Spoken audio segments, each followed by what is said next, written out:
गोरखपुर नाम का एक गांव हुआ करता था। उस गांव में ज्यादा लोग नहीं रहते थे। उस गांव में एक गर्भवती विधवा औरत रहती थी। उस औरत का नाम कमला था।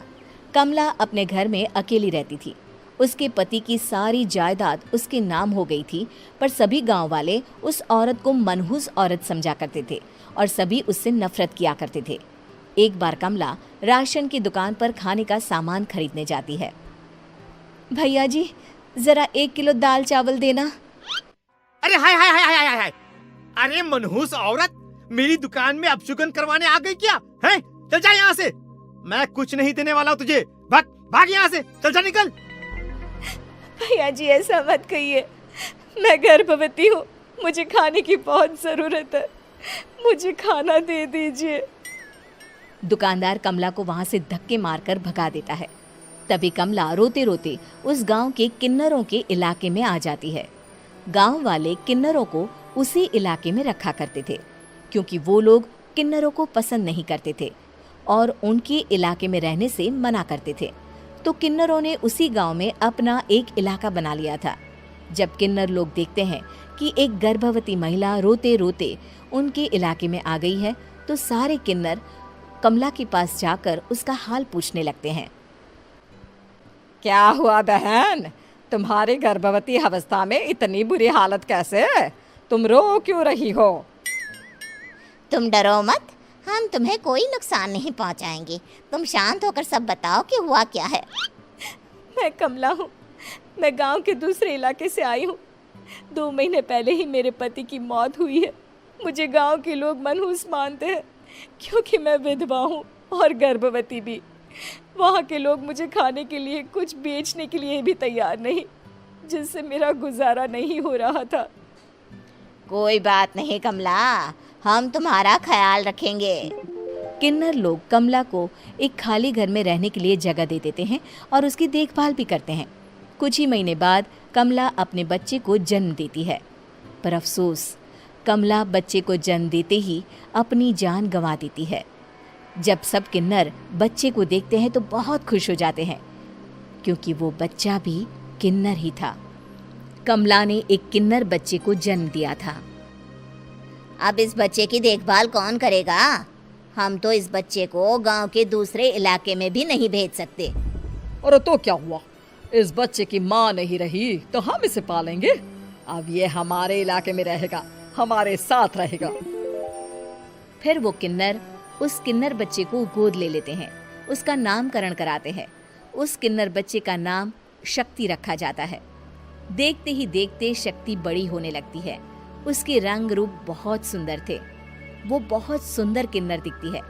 एक दिन शक्ति एक किन्नर से पूछती है, माँ जी सुनिए ना, ये गांव के दूसरे इलाके में भी तो लोग रहते हैं, तो हम वहाँ क्यों नहीं जाते? हम उनसे अलग क्यों रहते हैं? शक्ति, क्योंकि वो लोग हमारे जैसे नहीं, वो लोग हमें पसंद नहीं करते, इसीलिए हम उनसे अलग रहते हैं। क्यों? वो हमें क्यों पसंद नहीं करते? मुझे एक बार उस इलाके में जाना है, मैं एक बार वहाँ जाकर घूम कर आऊँ। शक्ति, खबरदार, जो तू उस इलाके में कभी भी गई तो अपनी जान नहीं गंवाना चाहती तो उस इलाके में कभी कदम भी नहीं रखेगी, समझी? इतना कहकर वो किन्नर वहाँ से चली जाती है। शक्ति उस किन्नर की बात सुनकर बहुत रोती है। माँ जी, ऐसा कैसे कह सकती हैं? उन्होंने इतनी सी बात के लिए मुझे इतना डांटा। अब तो मैं उस इलाके में ज़रूर जाऊंगी। फिर एक दिन शक्ति गांव के दूसरे इलाके में चुपके से जाती है। ये लोग तो हमारे जैसे ही इंसान हैं, तो ये हमसे नफरत क्यों करते हैं?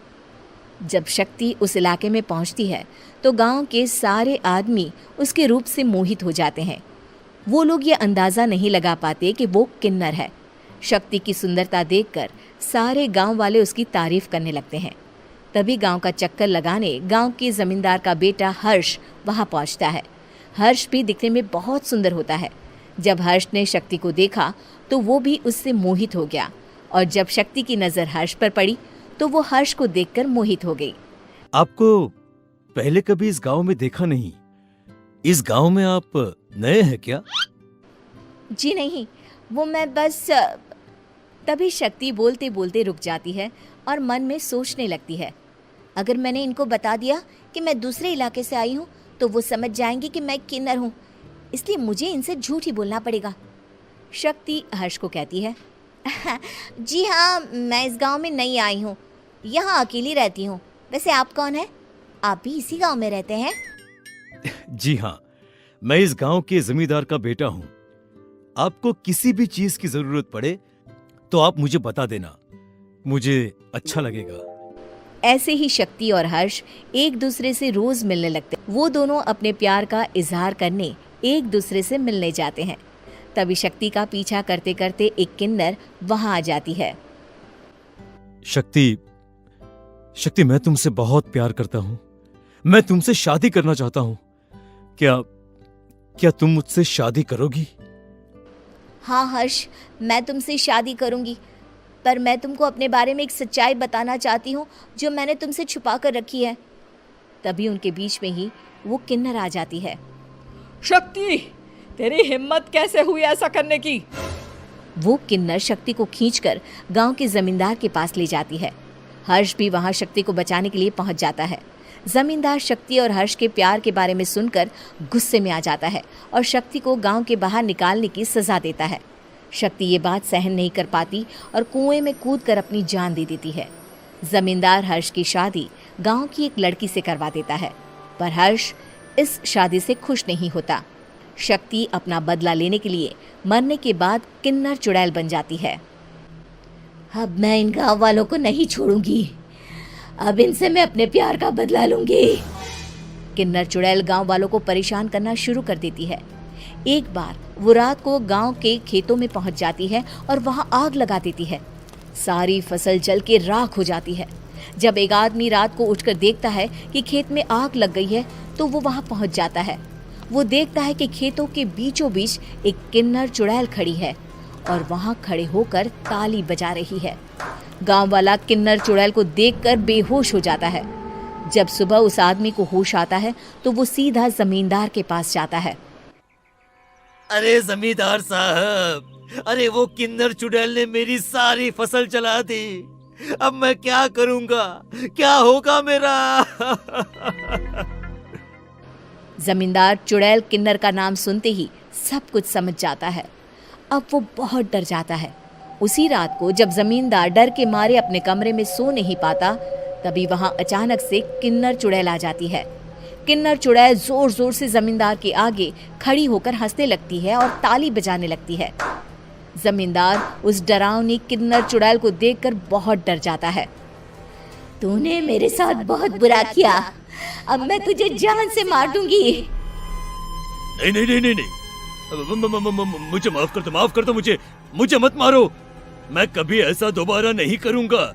अब तुम जो बोलोगी वही मैं करूंगा। ठीक है, मैं चाहती हूँ कि किन्नर इलाका गांव के इलाके से जुड़े और गांव का कोई भी आदमी किन्नर समाज से द्वेष ना करे, उससे नफरत ना करे, नहीं तो मैं सारे गांव को मार दूंगी। और तुम गांव में एक नया कानून बनाओ कि अगर किसी ने भी किन्नर समाज को हानि पहुंचाने की कोशिश भी करी या इनसे भेदभाव करने की भी कोशिश करी तो उनको कड़ी से कड़ी सजा मिलेगी। हाँ हाँ हाँ हाँ, मैं ऐसा ही करूंगा। तुम जो बोलोगी वो मैं करूंगा, पर मुझे जाने दो प्लीज। तब वो किन्नर चुड़ैल वहां से चली जाती है। गांव का जमींदार किन्नर चुड़ैल का कहा मानते हुए दोनों इलाकों को एक कर देता है और नया कानून भी लागू कर देता है। तब से वहां किन्नर समाज और बाकी गांव वाले शांतिपूर्वक रहने लगते हैं।